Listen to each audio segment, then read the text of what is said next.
안녕하세요. 저는 시를 쓰는 배수연입니다. 현재 중학교에서 미술교사로 근무하며 글을 쓰고 있습니다.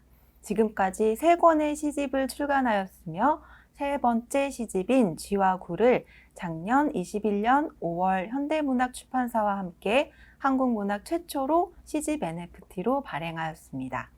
창작자로서 문학 출판 시장의 새로운 방향과 가치를 모색하고 있다는 의미에서 이 자리에 초대해 주신 것 같습니다. 현장의 화기애애한 분위기 속에서 좀 더 편안하게 원고를 읽어드리면 더 좋을 텐데 당일 녹화 사정으로 이렇게 별도로 원고를 읽게 되었습니다. 양해 부탁드립니다. 네, 저는 한국문학에서는 처음으로 NFT로 책을 발간하였는데요. 저의 시집인 쥐와 굴 NFT는 한부 발행되었고 2주의 입찰 기간을 거친 뒤 낙찰가 2.94이더, 당시 한화 약 900만 원에 판매되었습니다.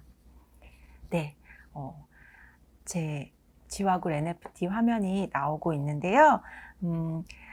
쥐와 굴 NFT는 시집 원고를 모두 펼친 다음에 한 장의 이미지로 결합한 뒤에 일부 페이지에 음영을 넣어서 시와 함께 쥐의 형상이 보이도록 제작한 디지털 아트입니다.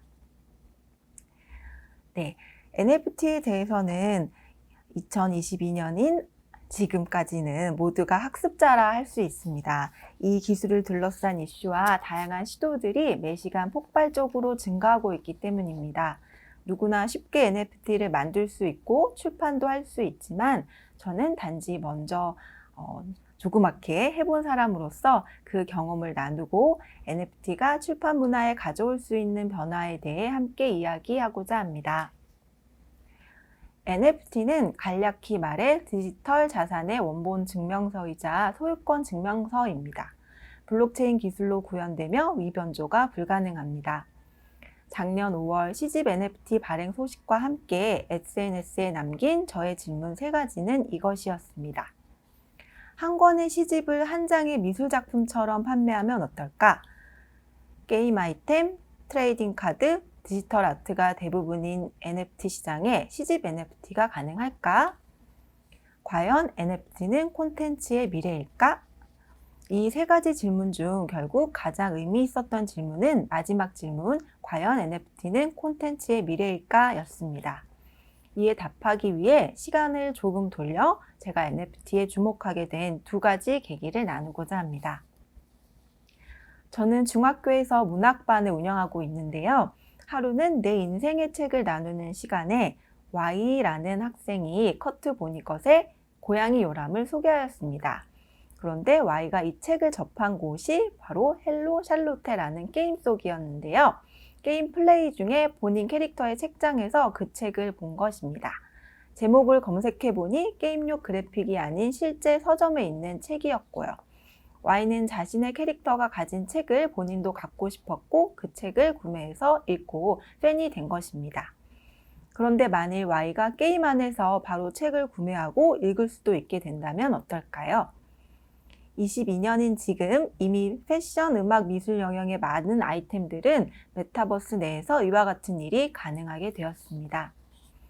보다 직접적으로 NFT를 주목하게 된 계기는 뱅크시 작품과 관련된 에피소드 때문입니다.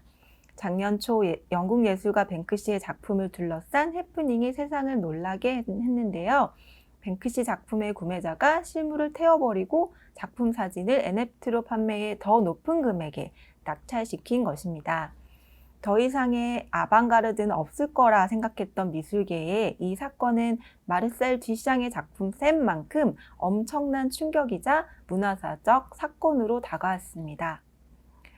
NFT는 디지털 파일의 원본으로서의 고유성과 소유권을 안전하게 부여할 수 있는 블록체인 기반 기술입니다.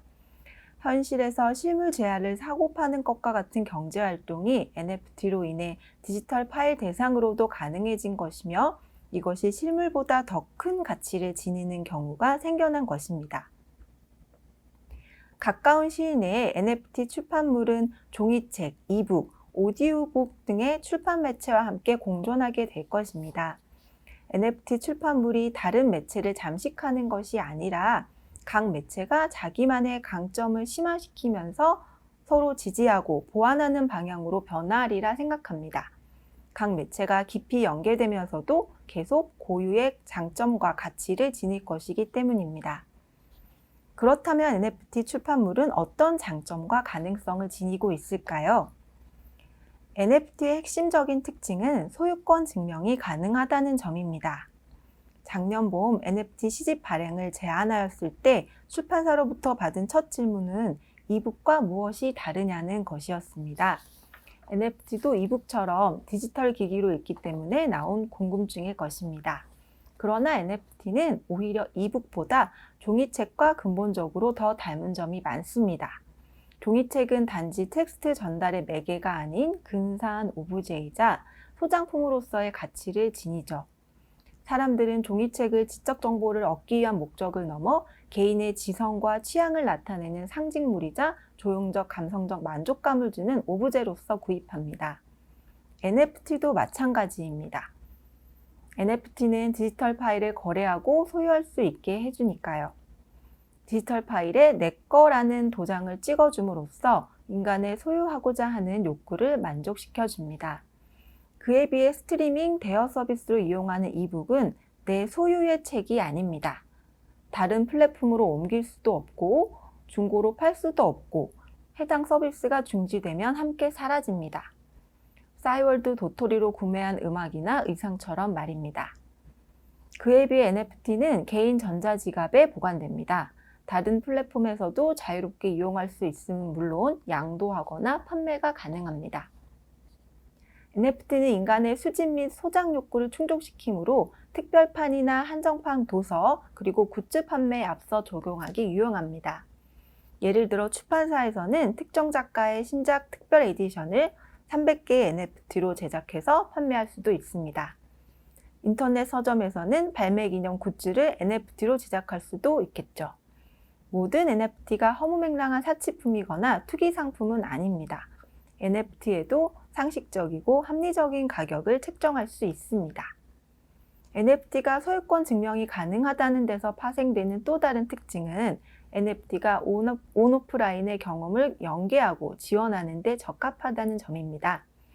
NFT는 멤버십이나 입장권처럼 특정 경험에 대한 접근권으로 사용하기에 유용합니다.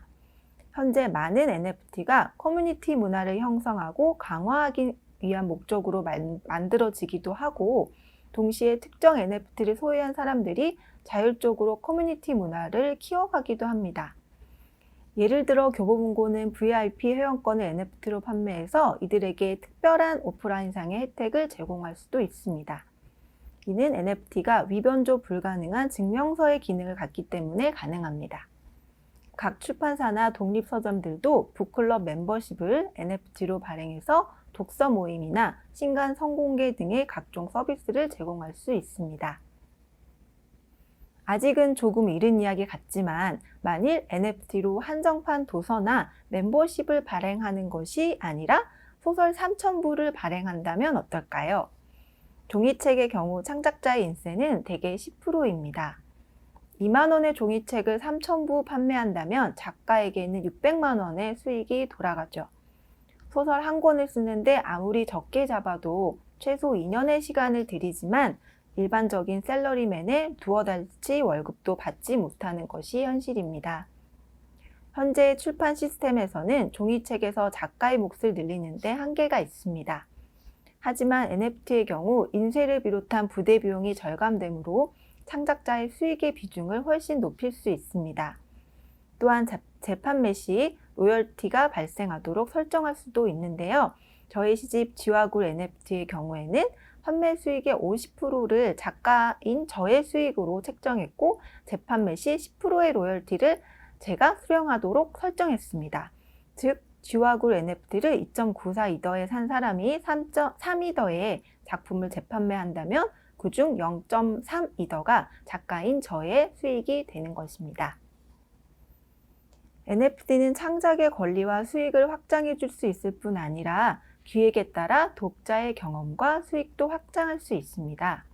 소유권과 더불어 2차 저작권을 NFT에 포함시켜서 판매할 수도 있기 때문입니다. 예를 들어 소설 해리포터를 NFT로 발행하면서 2차 저작물의 권한을 독자에게 준다면 이를 구매한 독자가 팬픽을 쓰거나 팬아트를 그린 뒤 이를 NFT로 판매해서 수익을 가져갈 수도 있다는 말입니다. 당연히 독자가 발생시킨 2차 저작물 수익을 출판사와 작가가 공유할 수도 있죠.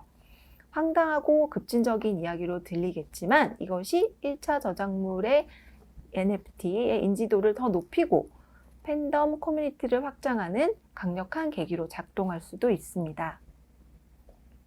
물론 NFT 활용에도 우려되는 부분들이 많습니다.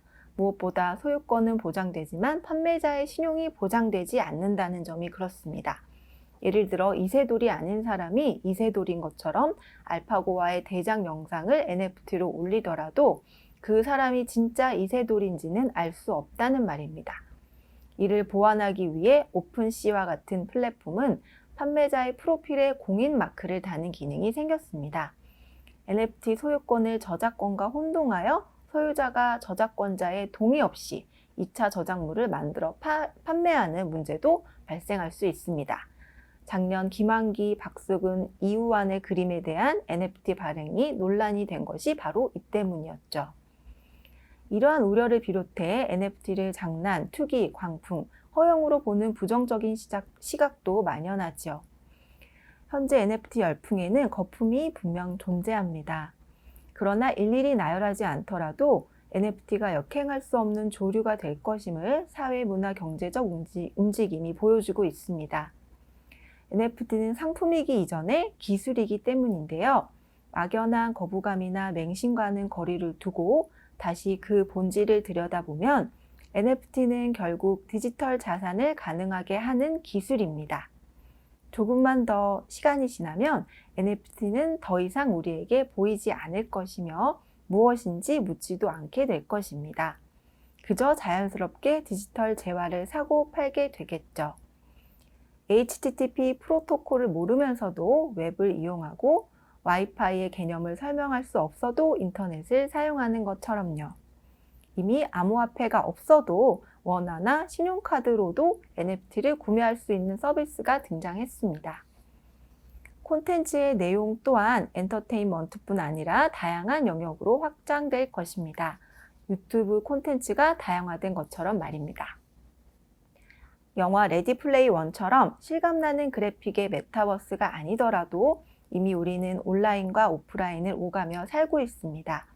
교육과 업무, 창작과 여가, 상품의 구입과 판매 등 일상 대부분의 활동이 온라인에서 이루어지고 있으니까요. 우리의 일상이 이미 NFT의 가능성이자 출발점입니다. 아직 NFT는 모두에게 실험이며 낯선 경험입니다. NFT가 출판 시장과 독서 문화에 어떤 영향을 끼칠지 명확히 예측할 수는 없지만 분명한 점은 이것입니다. 가상 공간에도 인간의 삶이 있으며 이곳에서도 누군가는 책을 원하고 책을 읽을 것이라는 점입니다. 네, 여기까지입니다. 감사합니다.